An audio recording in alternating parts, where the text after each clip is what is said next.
Good morning student. आज हम class third का 5th लेसन पढ़ेंगे।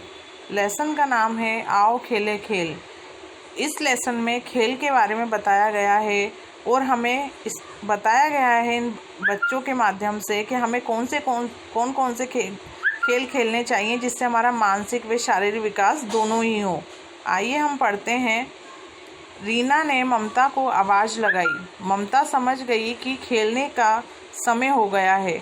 माँ से कहकर वह दौड़ी आई। उसने उसको अपनी नई रस्सी दिखाई और कहा, चलो अपन पार्क में चलते हैं और रस्सी कूदने का खेल खेलते हैं। सामने से राकेश, रूपा, शमीम, अंजू, सतीश, विमल सभी आते दिखाई दिए। जो सभी वह आपस में दोस्त थे वे सभी एक जगह इकट्ठे हो गए। एक एक कर सब बच्चे पार्क में इकट्ठे हो गए। कोई गेंद लाया, कोई रस्सी लाया तो कोई रिंग लाया। आशीष नहीं आया था। विमल बोला, मैं आशीष को बुला लाता हूँ। वह दौड़ता हुआ आशीष के घर गया और पुकारा, आशीष, ओ आशीष, सब आ गए हैं, जल्दी चलो।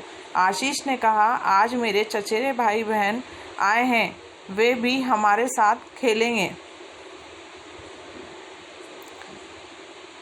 विमल बोला, अरे वाह, फिर तो बड़ा मज़ा आएगा।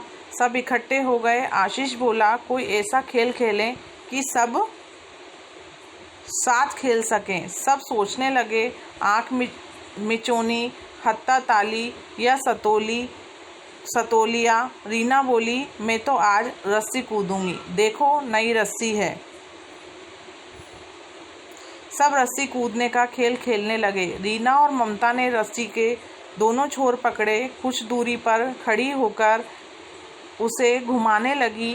बीच में राकेश कूदने लगा। कूदते हुए उसका पाँव रस्सी से छू गया। वह आउट हो गया।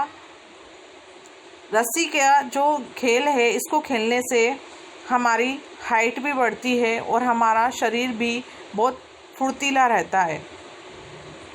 अब वह रीना की जगह जाकर रस्सी घुमाने लगा और रीना कूदने लगी।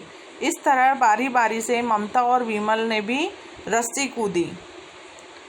फिर विमल, रानी, सतीश और उसके मित्रों ने सतोलिया खेलने की सोची। विमल घर से 7 वृत्ताकार पत्थर लाया, एक के ऊपर एक जमाकर बीच में रखे। दो दल बनाए। इस खेल में एक दल गेंद से सतोलिया गिराकर भागता है। दूसरा दल पहले दल को खिलाड़ियों को गेंद मारता है। सतोलिया गिरने वाला दल वापस सतोलिया जमाता है। गेंद लग जाने पर वह खिलाड़ी आउट समझा जाता है। वह गेंद से अपना बचाव करते हुए सतोलिया जमाने की कोशिश करता है। खेल शुरू हुआ। रानी पहले दल में थी। जो ही वह पत्थर जमाने आई, विमल ने उसे गेंद मारकर आउट कर दिया। फिर दूसरे दल के विमल ने सतोलिया गिराया। राकेश गेंद झपटने लगा लेकिन गेंद चली गई। गेंद लेकर कोई आता तब तक विमल ने सतोलिया जमा दिया।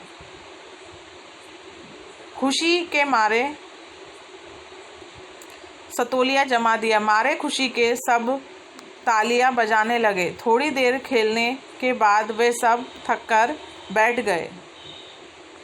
रीना, विमला और अन्य सहेलियां भी रस्सी कूदकर थक गईं, लेकिन खेलने से मन नहीं भरा। सबने कहा, अब हम एक साथ खेलते हैं। शमीम ने कहा, कोड़े वाला खेल खेलें? हाँ हाँ कहते सभी उठ खड़े हुए।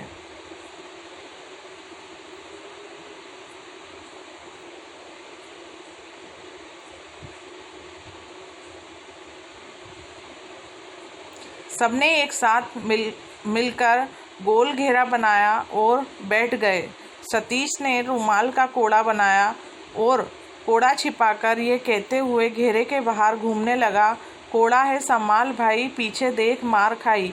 सभी बच्चे अपने हाथ पीछे करके कोड़ा संभालने लगे। सतीश ने चुपके से कोड़ा अंजू के पीछे डाल दिया।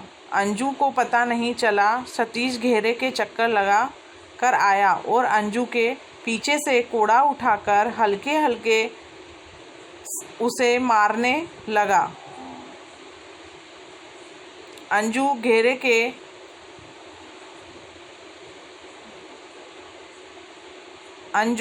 के चारों तरफ दौड़ने लगी, फिर अपनी जगह आकर बैठ गई। सबको खूब मज़ा आया। देर तक खेल चलता रहा। रात होने लगी। कल शाम को फिर आने की बात कहकर सब घरों की तरफ दौड़ पड़े। आइए मैं आपको शब्दार्थ बताती हूँ। हत्ता ताली यानी तालियां बजाना, पुकारा यानी आवाज़ दी, पार्क यानी बगीचा, दल यानी समूह, वृत्ताकार यानी गोल आकार, आउट यानी खेल से बाहर होना, कोड़ा यानी कपड़े का सोटा। पहला प्रश्न है, खेलने के लिए सब लोग कहाँ इकट्ठे हुए? तो खेलने के लिए सब लोग पार्क में इकट्ठे हुए। सतोलिए के खेल में वृत्ताकार पत्थर कितने थे? सतोलिए के खेल में वृत्ताकार पत्थर 7 थे। रस्सी का खेल कौन कौन खेल रहे थे? रस्सी का खेल बिमला और अंजू खेल रहे थे। रिक्त स्थान, पहला है रीना बोली मैं तो आज रिक्त स्थान में आएगा रस्सी कूदूंगी। दूसरा रिक्त स्थान वह खालिस्तान हो गया, आउट। विमल घर से खालिस्तान वृत्ताकार पत्थर लाया, तो इसमें आएगा 7। चौथा रिक्त स्थान है देर तक खालिस्तान चलता रहा, तो इसमें आएगा खेल।